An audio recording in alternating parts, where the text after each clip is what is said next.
This is Shane Gibson's podcast from closingbigger.net. Today we have Debra Jason with us. Debra, welcome. Thanks for having me, Shane. It's a pleasure to be here. Fantastic. Debra is a professional speaker, author, direct response copywriter, and multifaceted marketing mentor. She started her entrepreneurial journey when she opened her doors for business as a writer in 1989, and since then has personally written thousands upon thousands of words for hundreds of clients around the country and some overseas.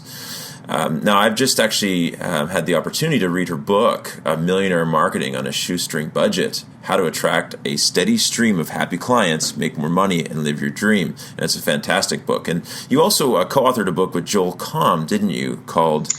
What was the name of that book? Which one was that? It's called, So What Do You Do? Discovering the Genius, Discovering the Genius Next Door with One Simple Question. And that was just about 3 years ago. Fantastic. And that's how we met, actually, is that I met yourself and Joel Comm for the first time at the Guerrilla Marketing reunion in Orlando, Florida, just over a year ago, I think. Yeah, it was October, I think, of last year. It's hard to believe that a year has already flown by. Fantastic. So with the Millionaire Marketing on a Shoestring Budget, what inspired you to write this book? And kind of what sets it apart from other marketing books? I mean, I know I've read it, but maybe for the audience, what sets it apart and what inspired you to write it? Well, that goes back to about 2001, after 9/11 happened. I had quite a few clients as a copywriter that were calling me and saying, I'm cutting back. I'm cutting back on my budget. I'm scared. I can't do anything. And so my advice to them was, this is not the time to cut back. This is the time you want to keep present and stay out there, and you can do it without spending a lot of money. And so I started doing this presentation. And back then it wasn't called Millionaire Marketing on a Shoestring Budget, but as it developed, that title came to the forefront. And then what happened was, many years later, fast forward to probably another event where Joel was there, and we were talking about Millionaire Marketing on a Shoestring Budget, and someone said, that sounds like a book. And as I pursued my professional speaking career, many people said, you need to write a book.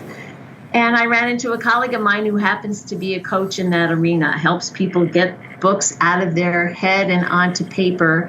And I had helped him get some speaking engagements. And he said to me, you help me, let me help you.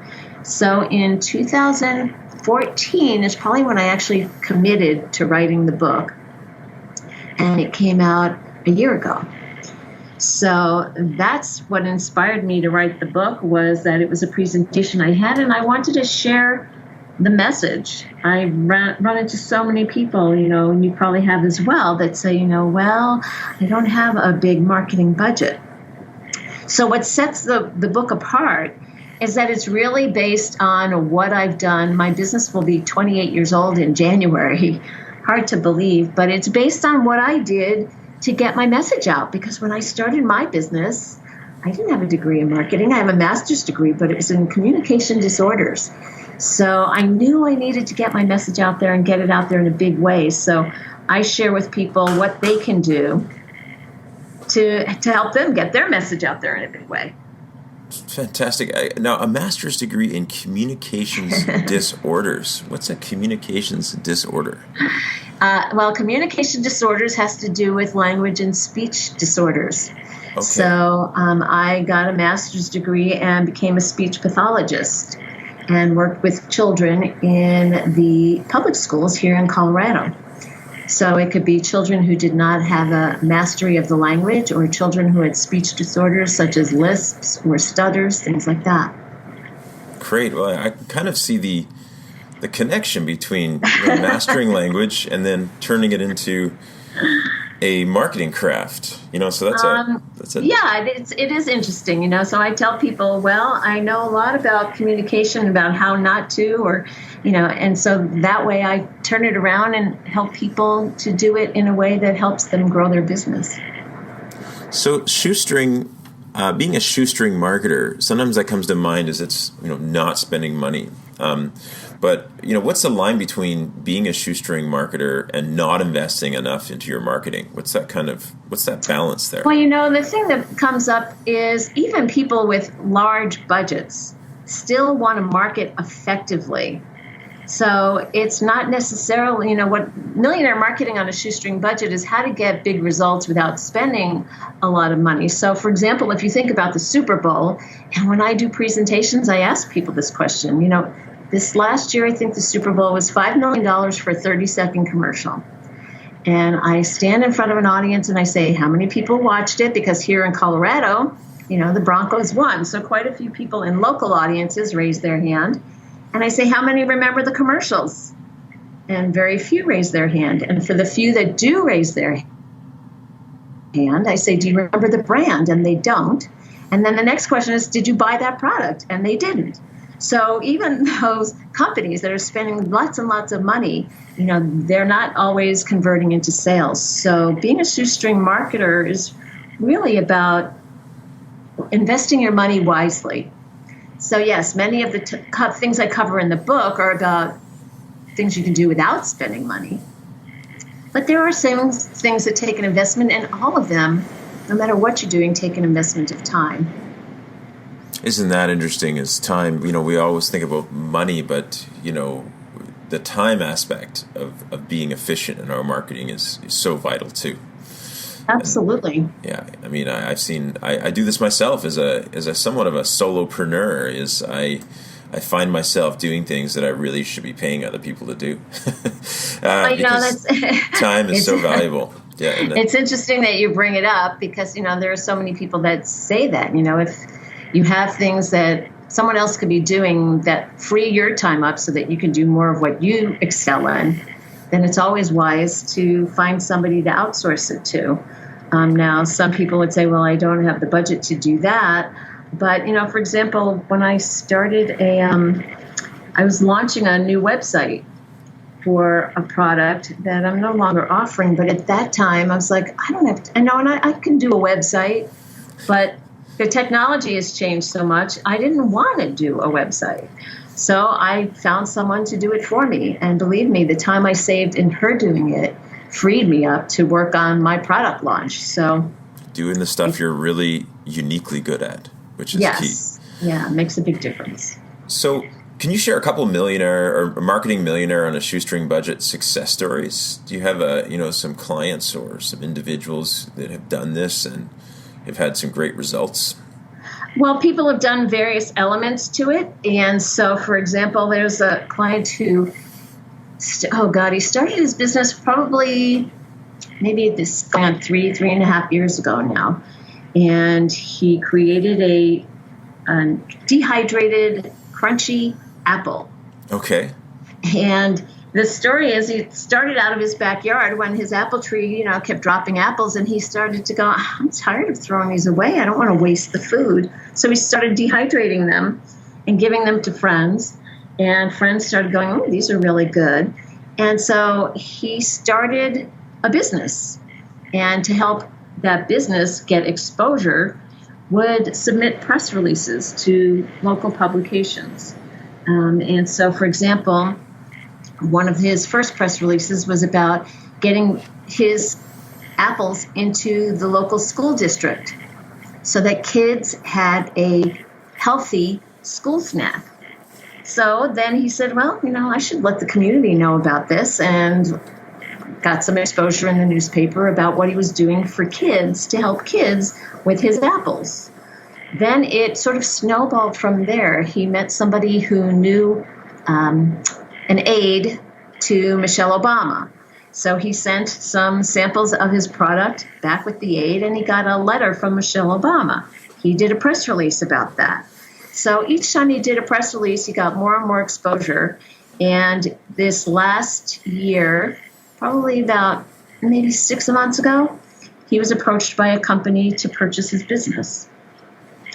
So, it's kind of unusual within 3 years in that particular industry to have somebody say, hey, we want to buy your business. And now he's, instead of running the whole business, kind of like we were just talking about with, valuing your time, Now he gets to focus on being the brand manager for his product and not having to do all the other things. I mean, he used to go, and peel the apples, and he used to go put labels on bags. And so because he, had a steady coverage in the local community with press releases, that worked really well for him. Another thing that happened was he used to do quite a few demonstrations, food demonstrations, go to a local health food market.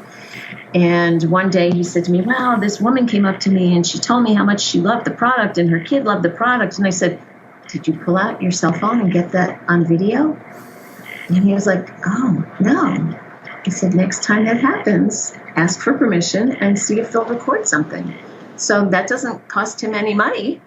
And he gets people talking about and endorsing his product. So that helped him get some more exposure as well. So you can see there's, certain things you can do, again, that don't cost you much money. They just cost you the time. And sometimes it's so obvious. People go, oh, yeah, I should have done that. But they forget. So my goal is to keep reminding them, that there's some simple things that they can do to get that exposure and gain that top of mind awareness so that when somebody does need a service or a product like yours, they think of you because you're top of mind. That's great. And what a great kind of entrepreneurial success story where it came from really just a consciousness around not wanting to waste this fruit, and then it evolved into a great business. And the press release, I think it's such an underutilized tool. As you're talking about it, I'm thinking about it going, shoot, there's 2 or 3 conferences I'm speaking at. I should be doing press releases about that.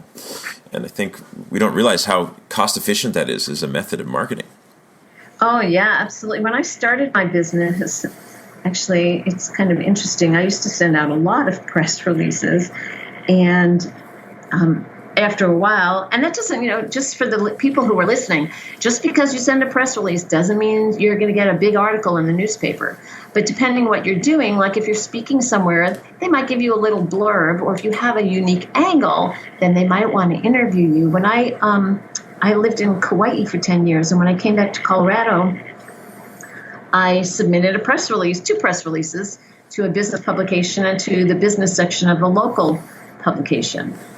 And then I followed up with a phone call, and both of them said to me, well, Debra, it's nice. You lived in Boulder, you started your business here, you went to Hawaii, and now you're back. But that happens for a lot of people.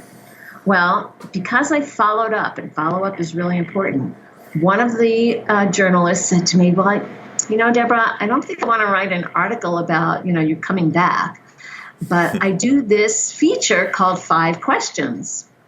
And if I send you the 5 questions, would you answer them? And then I'll put it in the paper. And so she put together this feature called 5 questions, and I got 2 or 3 phone calls as a result of that.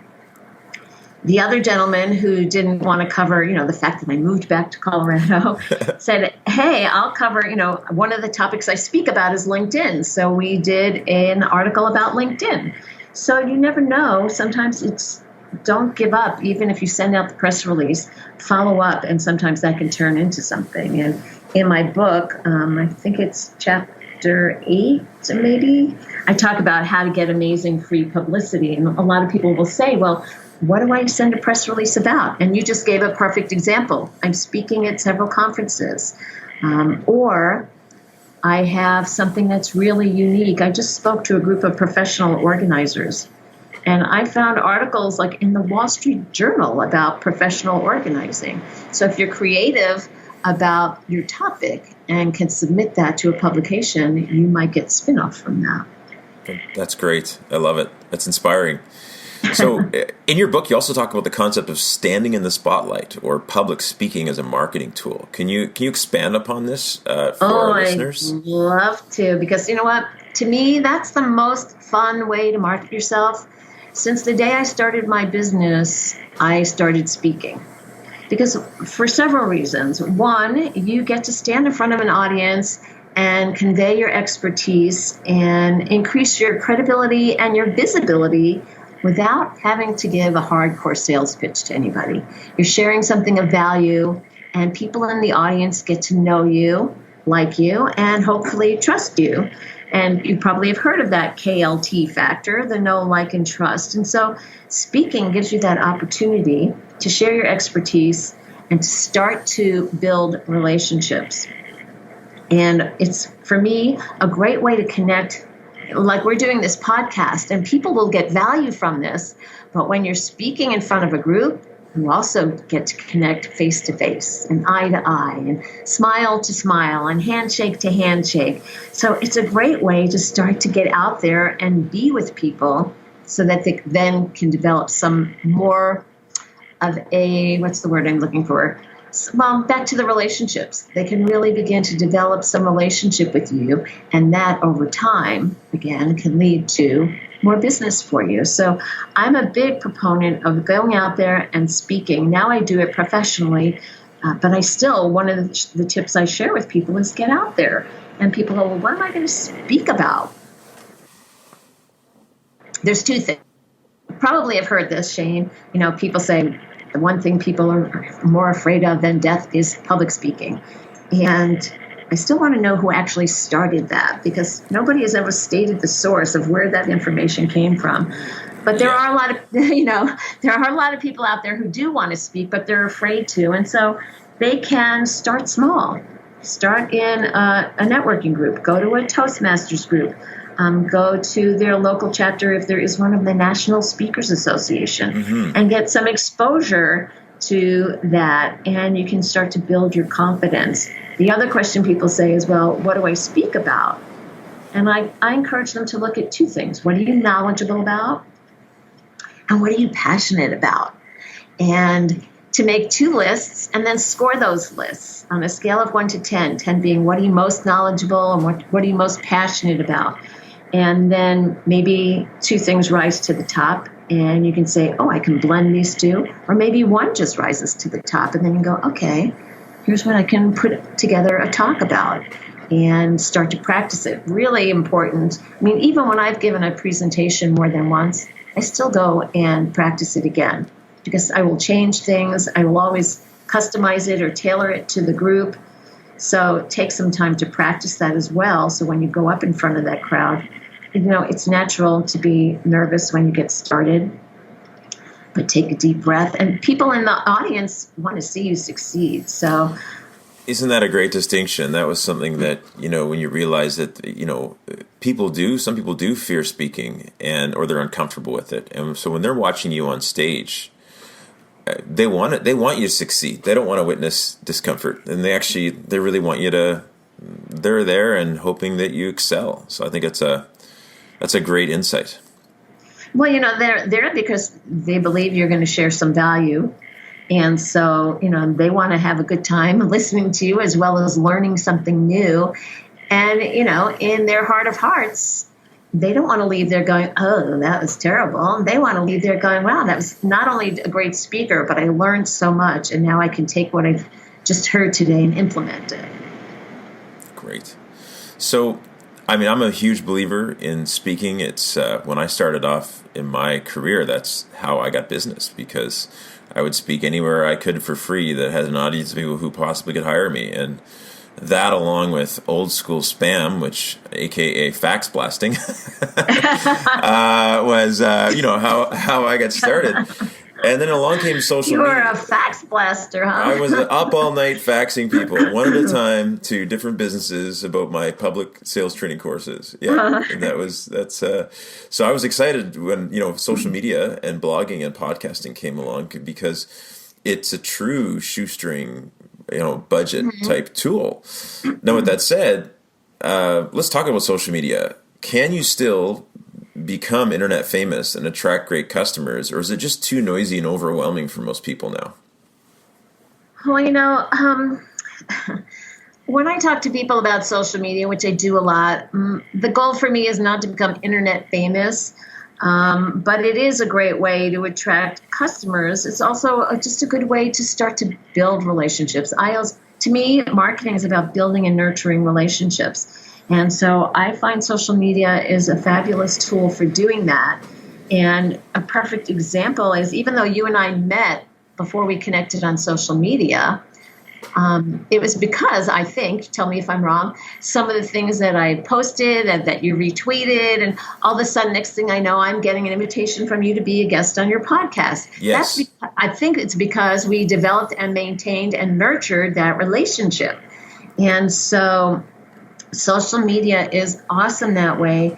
Brian Fanzo has a quote. I may not get it right, so I'm paraphrasing, but he talks about, social media done right can lead to when you meet that person in person, if you're fortunate to have that happen, which is always awesome, then instead of just a handshake, you get a hug because Yes. you've developed that relationship on social media. So that's definitely a paraphrase of his quote.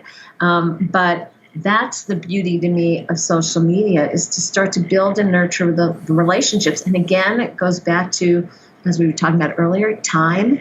It's not something that happens overnight.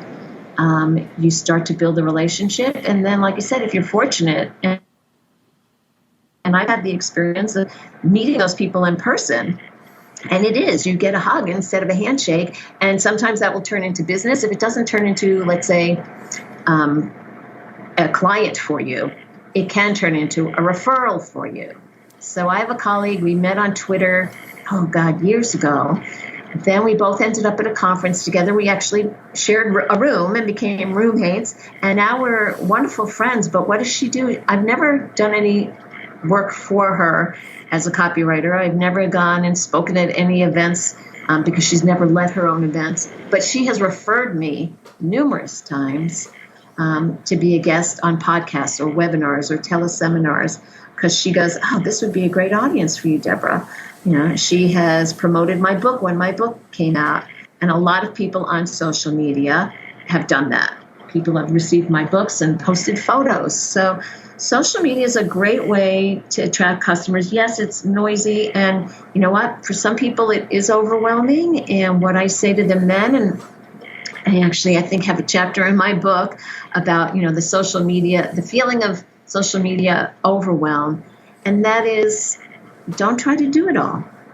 Find the place where you think your audience is. And what I stress is the place that you enjoy being at. So go ahead. What's your favorite social media tool? So my favorite, I have probably two, which is Facebook and LinkedIn. Facebook is, I find, very engaging with people. And that's where I've met many people online who I've had then the good fortune to meet offline. LinkedIn is where I go for the more, it's interesting. I go to LinkedIn because it is the largest business professional network. But a lot of the people I'm connected to on Facebook are also business colleagues. And so to me, those are two really engaging ones. I'm on Twitter a lot, but I would probably say Facebook, LinkedIn, and then Twitter comes in third place. I'm on other platforms as well, but that's probably where I spend most of my energy. I love Instagram, but Instagram I really do to share some of my beautiful photos and inspirational quotes. Yeah, I think for Instagram, I'm and because we're connected on LinkedIn and Facebook and Twitter, I share a lot of my business content and whatnot. But I find Instagram really is where I just share what I'm doing personally. Like you'll rarely see marketing content on there per se for me, but it's back to that relationship where I sit down with a client and I haven't seen them in 6 months, and they say, "Hey, where was that mountain you were hiking on?" And I'm like, "What?" Yes. And I realized and that's a really cool thing because someone feels like they're part of your life. Now we've had a lot of sales pros that listen to my podcast. And, so I always try to kind of make this connection between sales or what we're talking about and, their life.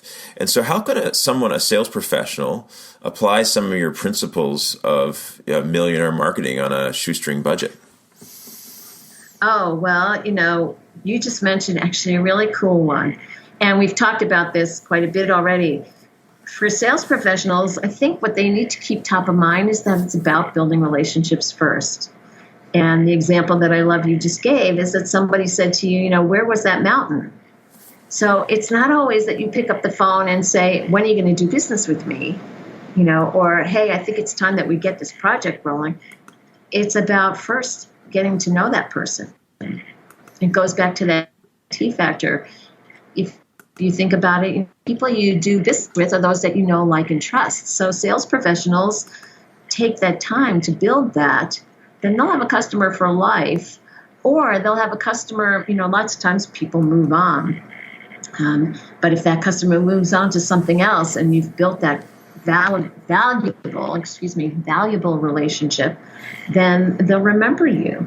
So it's always really important to think, gee, when I pick up the phone and make this call, how am I going to close the deal? Instead of saying, gee, when I pick up and make this phone call, how am I going to build a relationship? And that can eventually lead to closing the deal. So many times I'll send out a message, connect with somebody.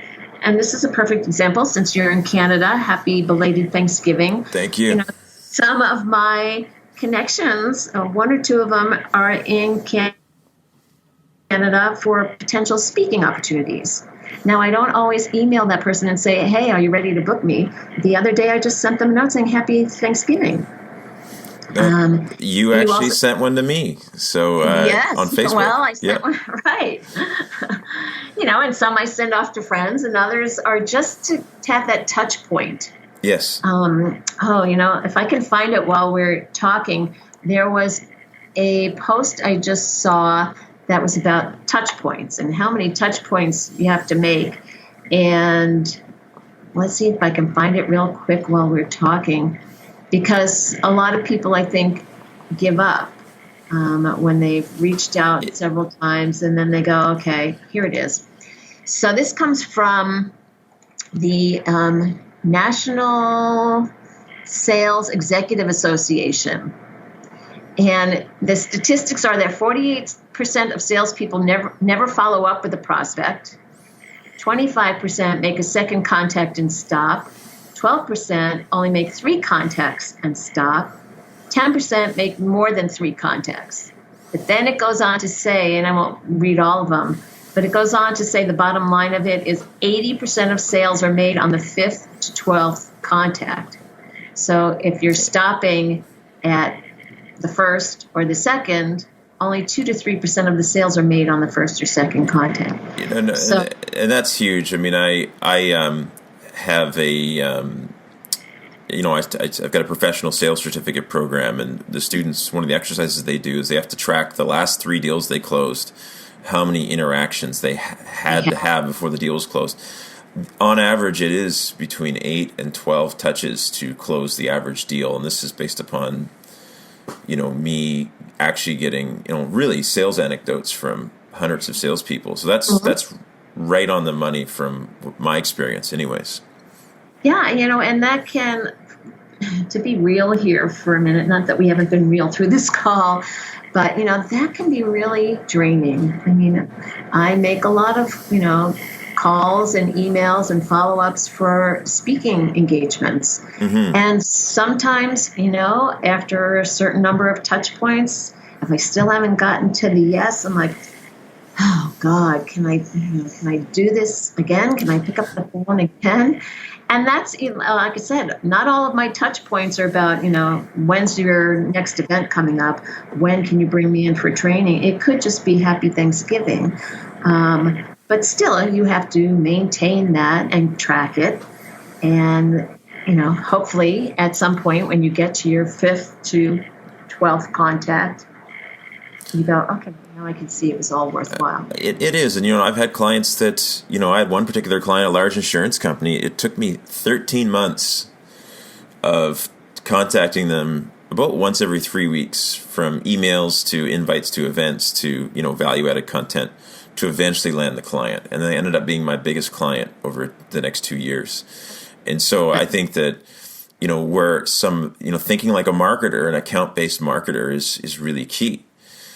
You just brought up a great point. You said you invited them to your events. And that's one of the cool things when you're speaking, is depending on where you're speaking, if you're allowed to, it's great to just let people know that hey, I'm going to be speaking here. Come by and hear me. Absolutely. It's a great way to have a touch point without saying, when are we going to do business together? Just come hear me speak, because then they get to learn more about you and discover your expertise. So that's a great way to connect with people. So, as an author, I'm always interested to hear who are your mentors and favorite authors? Oh, I was really fortunate when I first started as a copywriter to have one of the best direct response copywriters as my mentor. His name is Eugene Schwartz. Eugene passed away many years ago, but he wrote one of the best books, and I'm not alone in saying this, about writing, and it's called Breakthrough Advertising. It's actually kind of hard to come by these days. You can look for it on Amazon, and it can be quite pricey. Boardroom Books, if you're familiar with Brian Kurtz. Brian's no longer with Boardroom, but I think he's got the rights to reprint it, and so occasionally he does reprints, but it's Breakthrough Advertising, and Gene Schwartz was brilliant. So he was my mentor, and thanks to another copywriting pro, Milt Pierce, that's how I connected with Gene. So in terms of mentors, he was the one that comes to mind the most. In terms of favorite authors, I don't know if you're familiar with Scott Stratton. Scott wrote a book called Unmarketing. Yeah, he's great. I met him in Vancouver when he first launched that book, and he's a great speaker, and he's refreshing. Yes, he's very down to earth and real. And actually, one of the cool things, I just heard him and met him at the National Speakers Association convention that was in Phoenix. And when I say he's really real, he comes out in a man bun with a T-shirt on, and you can see his tattoos. And he talks about, how he's had people approach him for a speaking engagement and say, well, you have to wear a suit. And he goes, well, no, that's not who I am. But he's very clear in saying when he started his business and his speaking career, he would have put on a chicken suit if they asked him. But now that he's fortunate enough to get, high-paid speaking engagements, he has the privilege, he says, of turning things down when they don't want him to be who he is. Yeah, no, he's done amazing. There was an article, I think you probably saw it, written on him. It came out in, I think it was in Inc. or Forbes, on their website, and the fact that he last year did 50 speaking gigs at $20,000 a pop. So he just did $1 million, right? Probably out of his home office. And that's all he does. When he spoke at NSA, he's like, that's all I do is speak. He doesn't go out and promote coaching or consulting, or he speaks, and bless his heart. I would love to have that opportunity. No, it's great, and it's an unrelenting focus that it's what he focuses on. For our audience, again, his name, the author we're talking about is Scott Stratton, and you can find him at Unmarketing, and his Twitter handle is at Unmarketing as well. So, that's just thinking, kind of rolling back here, kind of to put a bow on this, so to speak, or a shoestring on it, I guess, is what are three principles or three actions that if I'm a listener and I'm an entrepreneur or a sales professional, what are three key things I could do, based on your opinion, to really improve my ability to market myself? What are three kind of key principles or actions that you feel the average person can take, that you see that most aren't doing now, that they could do to really improve their state economically?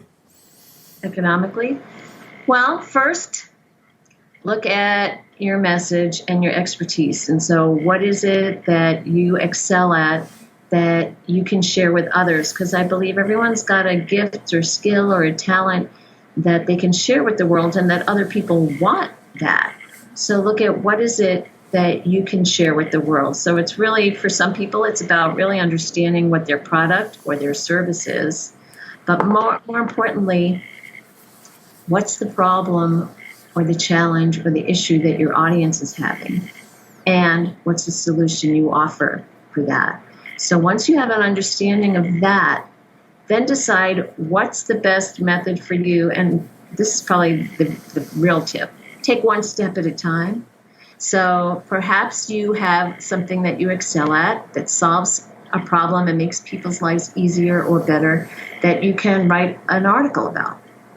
And do you want to write that article for a local publication or for a trade publication? So your step is to go research what publication would be best suited for you, where your audience is, so that they can gain from your knowledge. Then the next step could be what organizations are out there that are looking for speakers on that topic. So maybe it's a local chamber of commerce, maybe it's a Rotary Club. These days there are meetups all over the place, meetup.com, and many of them are business-oriented, so perhaps you go speak there. And actually, an aside on that is it doesn't always have to be a business topic. Maybe you're a great fly fisherman, and people go, well, then how do I get business from that? Well, you get business because you start to build relationships and you have something in common with the people in the audience. So look at what you excel in and then look at, can I write an article about this? Can I speak about this? And then go back to what we were talking about earlier. A third step could be write a press release about it. So if you are speaking on a topic that people want to know about, let people know. Don't just, this is really important, don't rely on the organization that's bringing you in if it's appropriate. Go out there and market it yourself, especially using that tool we call social media. And say, hey, want to learn about LinkedIn? I'm speaking at the local Chamber of Commerce this date, and give them a link to the Chamber of Commerce. The Chamber one will love you for it because you're helping them get the message out there. So those would be the three things you need to know are obviously your audience, your product or service, and your message. And then the three steps to take when you're clear on that is look at ways that you can get the message out there. And that could be through speaking, through writing articles, through sending press releases. And there's a lot more in the book, but those would be three top ones that I think are fairly simple for people to take action on right away. That's fantastic. And the book's called Millionaire Marketing on a Shoestring Budget. And they can get that off of Amazon.com. As well as, I believe, I saw directly off your site as well. Yes, if they order at Millionaire Marketing on a Shoestringbudget.com, then they get an autographed copy with a gold shoestring. I love the gold shoestring. That was a great touch. I love it. It was fantastic. It works as a good bookmark. And so if people would like to get in touch with you, what's the best way for them? Obviously, they can go to Millionaire Marketing on a Shoestringbudget.com. Is there a couple other sites or places that they can reach out and connect with you on? Thank you for asking. Yes. So if you're interested in my copywriting services, then that website is rightdirection.com, and that's WRITE, rightdirection.com. If you're seeking a dynamic speaker or a trainer for a workshop, then you go to debrajason.com, and it's DebraJason.com. And of course, all the social media outlets like LinkedIn and Facebook and Twitter and Instagram and Pinterest and YouTube. What else? Yeah, no, that's fantastic. And you're on all of them. So it's you can, when we Google you, we find you. So that's fantastic. So Debra, thank you very much for being on the show today. And I look forward to having you back again and digging more into, marketing on a shoestring budget. I'd be honored to be a guest, and thanks for inviting me, Shane. It's always nice to touch base with you. Fantastic. This is Shane Gibson's podcast from closingbigger.net.